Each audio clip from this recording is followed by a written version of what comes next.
آج مسلمانوں میں بے حیائی اور بے شرمی کے عجیب و غریب مناظر دیکھنے میں آ رہے ہیں، اور اس کے نتیجے میں طرح طرح کی خرافات مسلمانوں میں آ گئی ہے۔ دین و مذہب سے دوری آ گئی، اخلاق و تہذیب سے عاری ہو گئے، بے دینی و بد کرداری ان کا ترہ امتیاز ہو گیا۔ آپ بتائیے کہ یہ تمام خصلتیں اہل کفر کی نہیں ہیں؟ کیا بے حیا بے شرم مومن ہو سکتا ہے؟ کیا تہذیب و اخلاق سے عاری ہونا مسلمان کی صفت ہے؟ کیا بے دینی و بد کرداری کا کامل مومن و مومنہ کی علامت ہے؟ یہ تمام چیزیں اخلاق رذیلہ اور صفات ذمیمہ کفار کی علامات ہے، یہود و نصارہ کی علامات ہے، مشرکین کی علامات ہے، اور ان سب خصلتوں کا منشا اور بنیاد بے حیائی اور بے شرمی ہے جو کفار کی خاص علامت ہے۔ یہ تمام گندی خصلتیں اہل کفر کی دیکھا دیکھی مسلمانوں میں بھی رواج پا گئی ہے۔ اس طرح کے عادات کے حامل مسلمان کامل مسلمان نہیں ہو سکتے۔ یہ کفار کی تقلید میں کفار سے آگے نکل گئے ہیں۔ یہ لوگ مسلمان عورتوں کو پردے سے نکال کر بے حیائی کے پلیٹ فارم پر لانے کی کوشش میں لگے ہوئے ہیں۔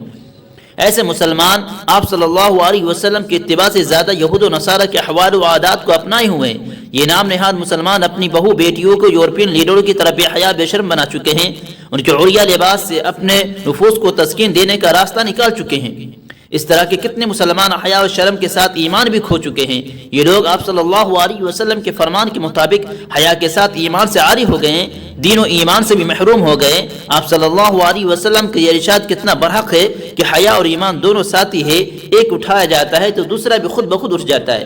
بخاری شریف کی روایت ہے کہ آپ صلی اللہ علیہ وسلم فرماتے ہیں اذا لم تستحی فاصنع ما شئت، کہ جب حیا ختم ہو جائے تو جو چاہے کرو۔ اس حدیث سے معلوم ہوا کہ تمام انبیاء سابقین حیا کی تعلیم دیتے آئے ہیں۔ حیا ایک ایسی چیز ہے کہ جب تک یہ انسان میں رہتی ہے انسان برائیوں سے رکتا ہے، اور جب حیا شرم ختم ہو جاتی ہے تو انسان کو کسی بھی طرح کی برائی اختیار کرنے میں رکاوٹ نہیں ہوتی ہے۔ آپ جانتے ہیں کہ یہ نام نہاد ترقی کا زمانہ ہے، اس میں عفت و عصمت کو معیوب سمجھا جاتا ہے، شرم و حیا قابل عار شے بن گئی ہے۔ نام نہاد مسلمان یورپ کو بری طرح مقلد بن گئے، یورپین کلچر کی تقلید نے ان کو اندھا کر دیا ہے۔ عورت اگر پردہ کرتی ہے تو اسے سوسائٹی میں شریف نہیں سمجھا جاتا ہے، عورت اگر برقع اوڑھ کر نکلتی ہے تو غیر مذہب سمجھا جاتا ہے، شرم و حیا کی بیٹیوں کو فرسودہ خیالات کا حامل بتایا جاتا ہے، اور اگر عورت بے حیا اور بے شرم بنے، بے پردہ گھر سے نکلے اور بے حیائی کا مظاہرہ کرے، اعضاء بدن کو ظاہر کرتی ہوئی بازاروں میں گھومے، مارکیٹ میں سودا سلف خریدے، سینکڑوں مردوں کے سامنے پارکوں میں بے حجاب تفریح کرے، تنگ و چست لباس پہن کر مردوں کو اپنی طرف متوجہ کرے، تو ایسے لوگوں کو شریف سمجھا جاتا ہے۔ کیسی الٹی ترقی ہے اور کیسی تاریخی روشنی میں انسان انسانیت کی حدود سے نکل گیا ہے، اور شرافت انسانی انسانوں پر ماتم کنا ہے۔